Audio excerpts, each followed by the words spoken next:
des hommes intègres aux mains de l'armée. Les militaires ont pris le pouvoir depuis ce lundi 24 janvier 2022 au Burkina Faso. Ce nouveau coup plombe une fois encore le pays dans une situation sociopolitique critique. Retour sur l'histoire du Burkina Faso dans cette édition. Lutter contre les litiges domaniaux observés dans certaines villes du Bénin. Pour y arriver, une initiative du gouvernement pilotée par l'Agence nationale du domaine et du foncier a procédé à l'ouverture officielle de la collecte des données cadastrales dans 10 communes du Bénin. Un atelier de validation d'un document stratégique pour la gestion des ordures dans les grandes villes du Bénin. Les travaux ont été officiellement lancés ce mardi par le directeur général de la Société de gestion des déchets et de la salubrité du Grand Nokoué. Bonsoir à toutes, bonsoir à tous. Nous sommes mercredi 26 janvier 2022. Bienvenue à vous dans cette nouvelle édition du journal. Le pays des hommes intègres aux mains de l'armée. Les militaires ont pris le pouvoir depuis ce lundi 24 janvier 2022 au Burkina Faso. Et ce nouveau coup plombe une fois encore le Burkina Faso dans une situation socio-politique critique. Retour sur l'histoire du pays marqué par une succession de régimes civils et militaires plus ou moins autoritaires dans ce reportage signé par Hospice Yevimi Onton. Je proclame solennellement l'indépendance de la République de Haute-Volta. La Haute-Volta accède à l'indépendance le 5 août 1960, à l'issue d'un processus graduel commun à toutes les colonies françaises d'Afrique. Le pays connaît ensuite une évolution particulièrement chaotique, marquée par une succession de régimes civils et militaires plus ou moins autoritaires, qui ne prendra fin qu'en 1987. Premier président de la République de Haute-Volta, après avoir été Premier ministre, pendant la période transitoire, Maurice Yaméogo engage rapidement le régime dans une spirale autoritaire, voire autocratique. Son parti, le Rassemblement démocratique africain, RDA, est érigé en parti unique et les libertés publiques sont gravement mises en cause. Lâché par ses principaux soutiens, que sont la chefferie Mossi et l'église catholique dont il est issu, Maurice Yaméogo doit également faire face à la fronde des syndicats très puissants en milieu urbain salarié, notamment suite à l'aggravation de la situation économique et financière. À la fin de 1965, l'annonce d'un plan d'austérité cristallise toutes les oppositions et jette dans la rue des milliers de manifestants. Arbitre de la situation, l'armée se saisit du pouvoir qui était à prendre. Cette crise de pouvoir précipite la Haute-Volta dans un cycle de profonde instabilité politique et institutionnelle, marqué par une alternance de régimes militaires et civils sous la houlette de Sangoulé Lamizana. Si la nature du pouvoir est fondamentalement autoritaire, tout au long de cette période, son intensité n'en est pas moins variable et elle n'atteindra jamais le niveau communément observé en Afrique à la même époque. Cette singularité politique justifie le qualificatif de débordeur qui s'attache à l'autoritarisme du général Lamizana. Le régime doit faire face à la sécheresse qui secoue toute la région, mais aussi aux effets du premier choc pétrolier et à la guerre contre le Mali. On assiste à la départementalisation du pays. En décembre 1975, Sangoulé Lamizana émet l'idée de créer un mouvement national pour le renouveau. En réaction, une grève générale est déclenchée. Lamizana décide alors de former un gouvernement d'union nationale le 9 février 1976. Ce gouvernement est également chargé d'élaborer une nouvelle constitution le 30 novembre 1977. La constitution de la Troisième République est adoptée par référendum. La nouvelle constitution prévoit la limitation des partis politiques à 3. Les contestations sociales persistent cependant. La crise sociale aboutit à un nouveau coup d'État dirigé par le colonel Seyi Zerbo. Le 25 novembre 1980, le nouveau régime s'attache à une moralisation de la vie publique. L'absentéisme dans la fonction publique est puni, de même que l'utilisation abusive des biens publics. Ce nouveau régime devient à son tour impopulaire à cause de la restriction des libertés syndicales et politiques. Au sein de l'armée, l'indiscipline grandit. Le 7 novembre 1982, le CMRPN est renversé par le jeune officier au profil de commandant Jean-Baptiste Ouedraogo. Le CSP connaît une durée de vie très courte. Durant les 10 mois qu'il a duré, Ce régime a été marqué par deux courants politiques opposés. Le premier courant est soutenu par le nouveau président de la chefferie traditionnelle et prône un retour à l'ordre constitutionnel. Le second courant est défendu par le capitaine Thomas Sankara, alors Premier ministre. L'opposition entre les deux courants cristallise la vie de la République. La crise s'amplifie avec l'arrestation le 17 mai 1983 du capitaine Thomas Sankara et ses compagnons. Des manifestations sont alors organisées pour leur libération.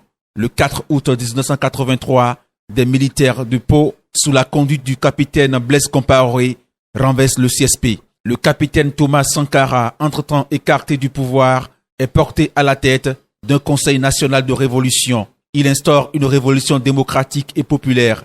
Le coup d'État est dirigé par son frère d'armes, le capitaine Blaise Compaoré. Le 15 octobre 1987, Blaise Compaoré, que des divergences sur la manière de conduire la révolution, oppose à Thomas Sankara, prend le pouvoir lors d'un coup d'État meurtrier.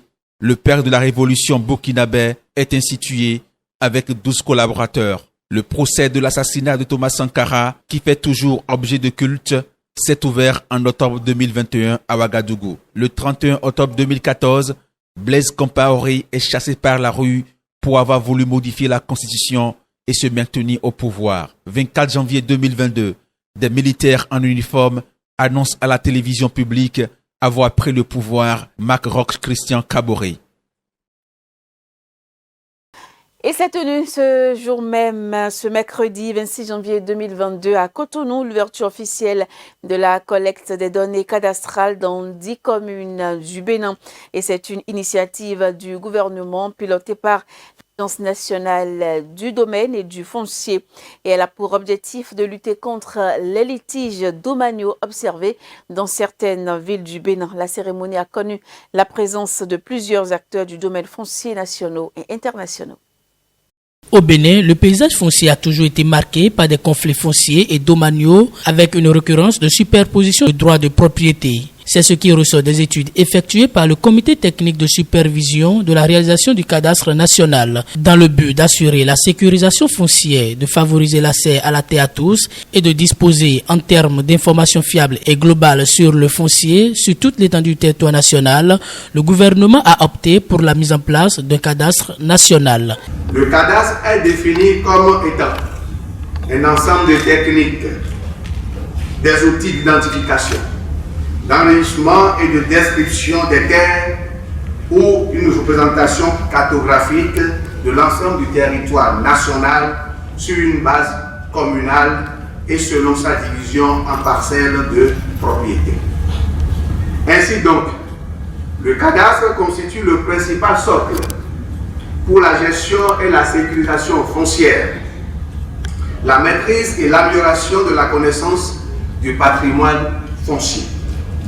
L'objectif de la mise en place du cadastre est de doter le territoire national d'un outil moderne et fiable en vue d'une sécurisation efficiente du foncier. L'accompagnement des 77 communes du Bénin et de certains cabinets de géomètres experts nous permettent aujourd'hui d'élaborer et de mettre en ligne de façon progressive le cadastre sur le site www.cadastre.bj. Pour le président de l'Association nationale des communes du Bénin, c'est une opportunité pour rendre un meilleur service aux populations et d'accélérer la mise en œuvre des actions de développement au niveau local. Les autorités locales que nous sommes ne pouvons que nous réjouir d'une telle réforme qui vient mettre fin à un désordre qui n'a que trop duré. Je voudrais profiter de cette occasion pour encourager la contribution qualitative de tous les acteurs concernés au fin d'une opérationnalisation complète du cadastre national dans toutes les communes et dans un délai raisonnable. Et je voudrais vraiment féliciter le gouvernement dans son ensemble et en particulier l'agence du domaine et du foncier, les communes, la société civile qui est impliquée, ainsi que l'équipe du projet PEMAF, pour leur rôle respectif dans la mise en œuvre de ce programme. C'est un grand travail, c'est un travail compliqué, c'est toute une chaîne et ça vaut la peine. Cette deuxième vague de collecte des données cadastrales permettra de mettre à jour les données existantes et de compléter les zones dépourvues d'informations foncières. Chacun est donc invité à jouer sa partition dans le cadre de cette campagne de collecte des données et d'actualisation des données foncières pour un cadastre inclusif au service du développement économique et social du Bénin. Et nous sommes cette fois-ci avec le directeur général de la Société de gestion des déchets et de la salubrité du Grand Nokoué, Valérie Lawson, a procédé ce mardi 25 janvier 2022 à l'ouverture officielle de l'atelier de validation d'un document stratégique pour la gestion des ordures dans les grandes villes du Bénin. La vision est de mieux outiller les acteurs dans le rendement de services auprès des population. Et cette séance qui s'est déroulée à Cotonou a connu la présence de plusieurs autorités communales. En 2021, comme bilan d'activité, la Société de gestion des déchets de la salubrité du Grand Nokoué, SGDS-JN, a précollecté, collecté et enfouillé 407 000 tonnes de déchets dans le Grand Nokoué. En matière de salubrité, elle a balayé, désherbé et piqueté plus de 2 millions de mètres carrés de superficie. Les agents ont curé plus d'1 500 000 mètres linéaires d'ouvrages d'assainissement pluvial, une première saluée par les responsables de la structure. Aujourd'hui, nos villes sont devenues de plus en plus propres. Tout le monde s'en réjouit. Mais est-ce que nous devons baisser les bras? Non. Comment faire en sorte que ces efforts qui ont commencé puissent se poursuivre, se pérenniser?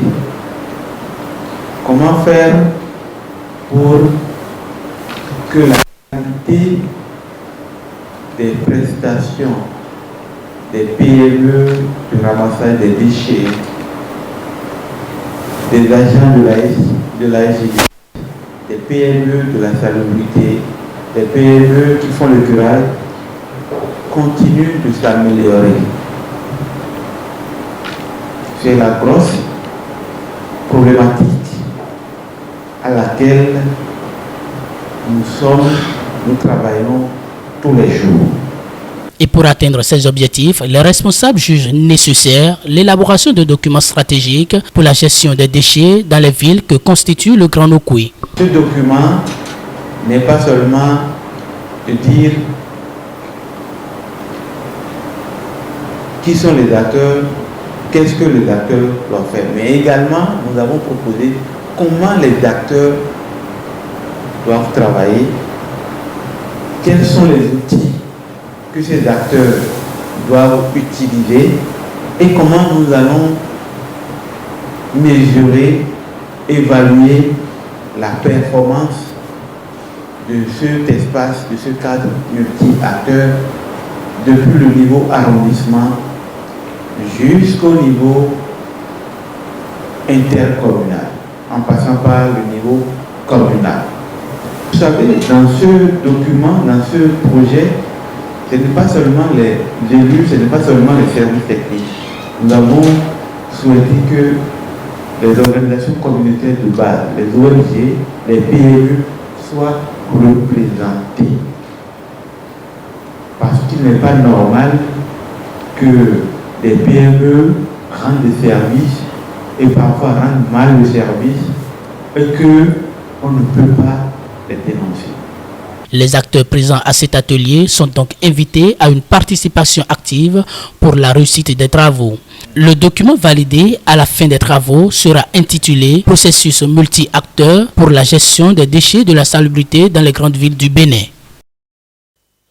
Et nous quittons Cotonou pour l'intérieur du Bénin. Le septentrion dispose désormais d'un roi pour les religions endogènes. Et bien son nom, Oru Douarou Baranon. Les pratiquants des cultes endogènes l'ont intronisé.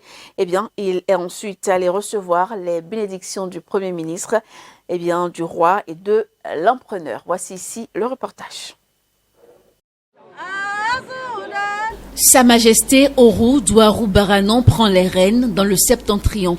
Désigné par les ancêtres, c'est lui qui doit désormais fédérer les énergies des pratiquants des cultes endogènes du septentrion.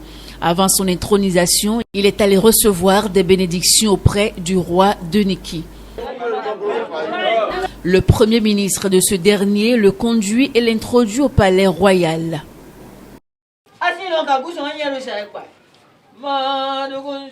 Après les salutations d'usage, l'hôte du roi a été présenté. S'ensuivent des conseils et bénédictions. Ils savent que en ce qui concerne le culte endogène, c'est la bénédiction qui est plus chère dedans. Et les religieux endogènes savent c'est auprès des rois qui prennent leur bénédiction parce qu'ils sont au service de ces rois. Raison pour laquelle ils sont venus nous rendre compte de ce qu'ils ont fait depuis hier.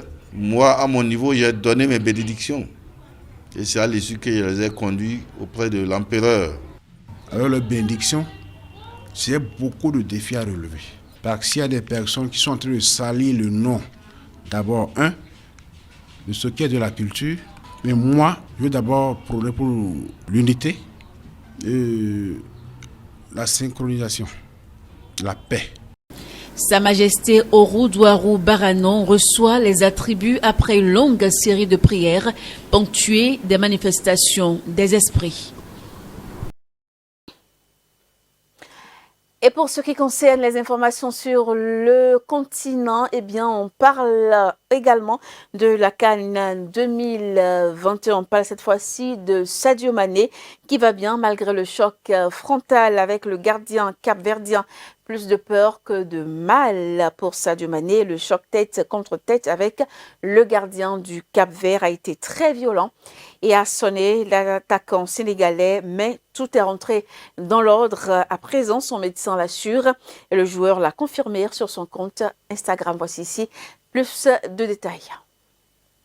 Plus de peur que de mal pour Sadio Mané. Le choc tête contre tête avec le gardien du Cap-Vert a été très violent et a sonné l'attaquant sénégalais. Mais tout est rentré dans l'ordre à présent. Son médecin l'assure et le joueur l'a confirmé sur son compte Instagram. Après ce choc frontal, Sadio Mané avait été pris de vertige et avait été finalement remplacé par Bamba Dieng. KO également le gardien capverdien dont la sortie non maîtrisée lui a valu une exclusion. Lors de ces huitièmes de finale de la CAN, les Lions de la Teranga ont éliminé les requins bleus capverdiens 2-1. Les Sénégalais croiseront la route du Mali ou de la Guinée équatoriale dimanche. Sadio Mané participera-t-il à ce quart de finale? Pour l'heure, tout ce que l'on sait, c'est que le joueur de Liverpool reste sous surveillance médicale pour encore quelques jours. Le nouvel homme fort du Burkina Faso, le lieutenant-colonel Paul-Henri Sandaogo Damiba, président de la junte qui a pris le pouvoir ce lundi à Ouagadougou, est un soldat de terrain spécialiste de la lutte contre les djihadistes qu'il a combattu dans leur bastion du nord et de l'est. On fait ici le portrait du nouvel homme fort du Burkina Faso. Il est à la une de tous les journaux burkinabés car il est le nouvel homme fort du Burkina Faso.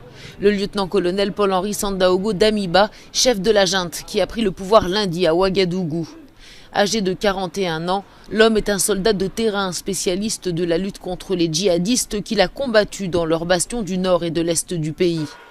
Le militaire est aussi très critique des politiques anti-djihadistes menées dans la région contre les groupes armés liés à Al-Qaïda et à l'État islamique. Il est d'ailleurs l'auteur d'un livre sur la question. Le lieutenant-colonel Damiba a été formé à l'académie militaire de son pays, mais est également diplômé de l'école militaire de Paris. Sur le terrain, il a entre autres été commandant de compagnie au régiment de sécurité présidentielle, le RSP, l'ex-garde rapproché de Blaise Compaoré, président renversé en 2014. En 2015, il s'était opposé au coup d'État mené par des éléments de l'ex-RSP, dissous par la suite. Aujourd'hui, Paul-Henri Sandaogo Damiba est le chef du mouvement patriotique pour la sauvegarde et la restauration, le MPSR, la junte qui a pris les rênes du pays. Il dénonce en particulier la dégradation continue de la situation sécuritaire au Burkina Faso et, je cite, l'incapacité manifeste du pouvoir du président Roch Kaboré. Et puis vers un deuxième mandat de Tedros Adhanom Ghebreyesus, la voie lui est désormais libre pour un deuxième mandat à la tête de l'Organisation mondiale de la santé OMS. Ceci après un vote de procédure mardi au cours duquel l'Éthiopien a reçu le soutien de tous les pays participants.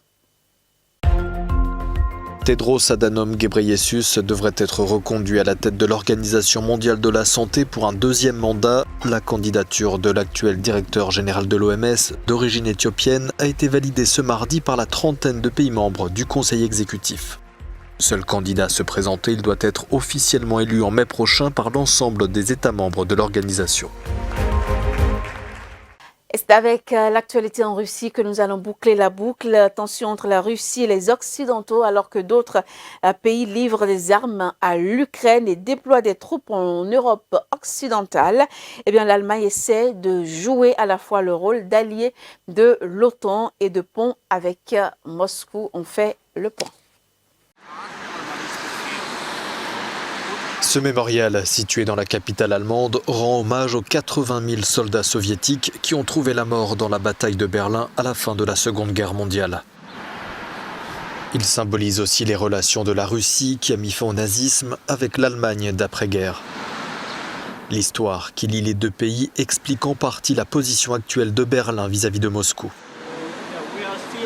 Dans la société allemande, il y a des racines très profondes pour apaiser la Russie, pour essayer de trouver des excuses à la Russie. Et aussi pour ignorer les nations que les Allemands appellent les nations mineures, c'est-à-dire les nations situées entre l'Allemagne et la Russie. Face aux tensions actuelles entre Russes et Occidentaux sur fond de crise ukrainienne, l'Allemagne refuse d'armer l'Ukraine et d'envoyer des soldats en Europe de l'Est. Berlin a également montré son hostilité quant à l'idée d'exclure la Russie du système d'échanges bancaires internationaux SWIFT.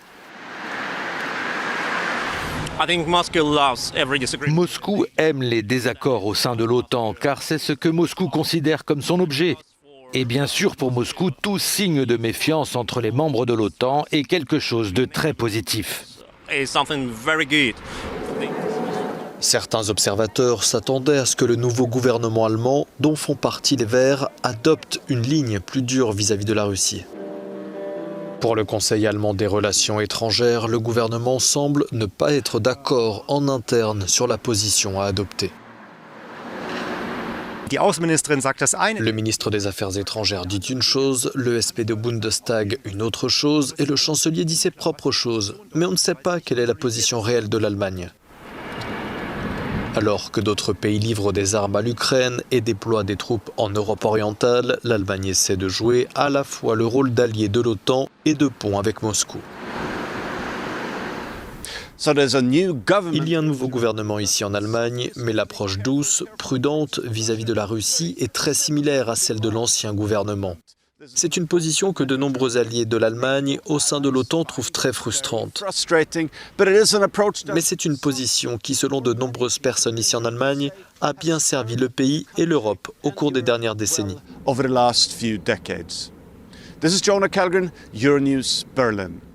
Et voilà, c'est sur ces images que nous allons prendre congé de vous. Merci à toutes et à tous d'avoir suivi cette édition. À la prochaine pour de nouvelles informations.